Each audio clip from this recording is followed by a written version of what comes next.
Hello, my name is William James. I'm the host of The Bald Book Geek, and this is the Doctor Who episode.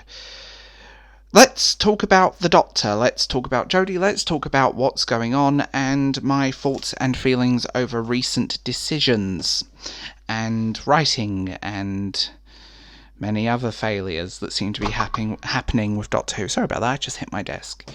So, where do I start?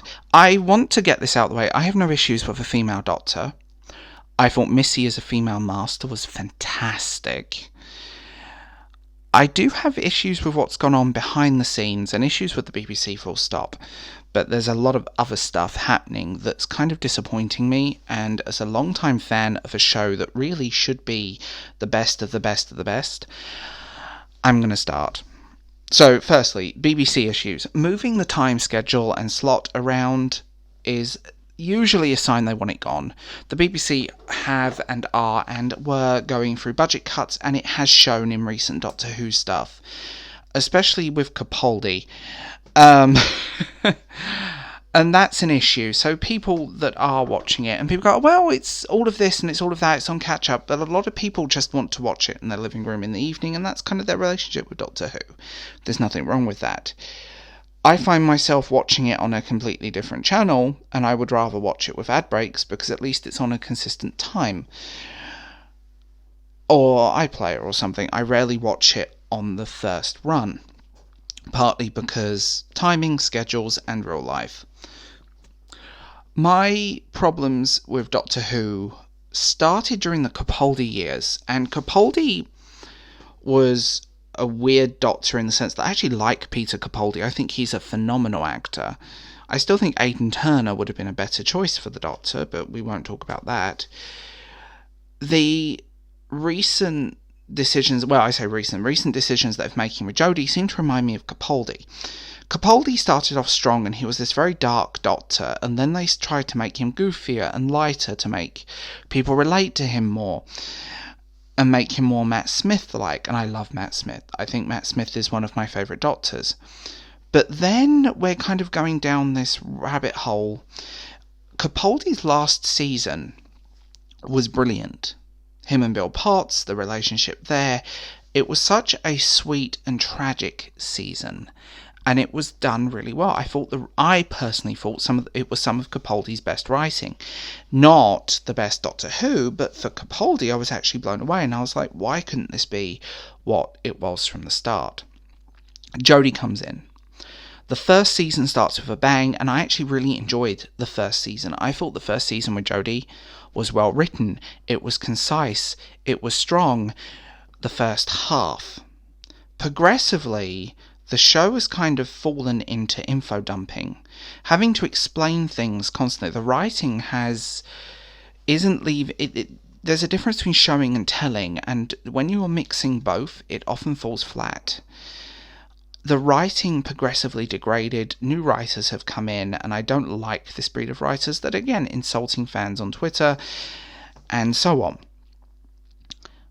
I think Doctor Who needs a break, and I'm going to talk about that more now as well. Partly because I think it's tired. I love Doctor Who, but I think it's tired. We need a rest from it, and I think they need to rethink the game plan. Recent decisions that include bad writing, clumsy writing, retconning things, and Doctor Who is not afraid to retcon stuff here and there, but retconning something as big as the Doctor's own history and making the Doctor the timeless child and the Chosen One story is not only lazy writing, and it is. I mean, if you're going down the Chosen One route in an already established show and making kind of the Mary Sue version of the Doctor, it's lazy, it's pointless, and it shows how tactless and talentless many of these new writers are. And they obviously don't like the source material. They're not writing for Doctor Who fans.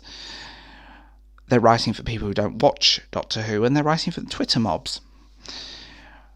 Retconning such a key thing and making the Doctor effectively immortal not only removes what River Song did, it removes what the Time Lords did with Matt Smith, and it also contradicts so many things, including Claire, although admittedly she got annoying, but including Claire's own sort of story. It makes all of these little things for about 60 odd years of history pointless. And when I can't forgive them for the Timeless Child and the Cybermen Time Lord people, and they're not explaining themselves, they're dumping it.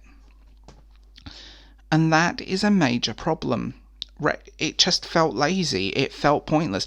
The Timeless Child could have been anyone, and adding this secret doctor in, and all of this stuff makes it pointless. And then sort of using woke points and making sure that the first doctor, the first new version of this Timeless Child was a little girl, and making sure that every form of representation was covered just for the sake of woke points, rather than actually thinking, maybe we need to not bastardize Doctor Who history, rewrite it to fit our own needs, and destroy it.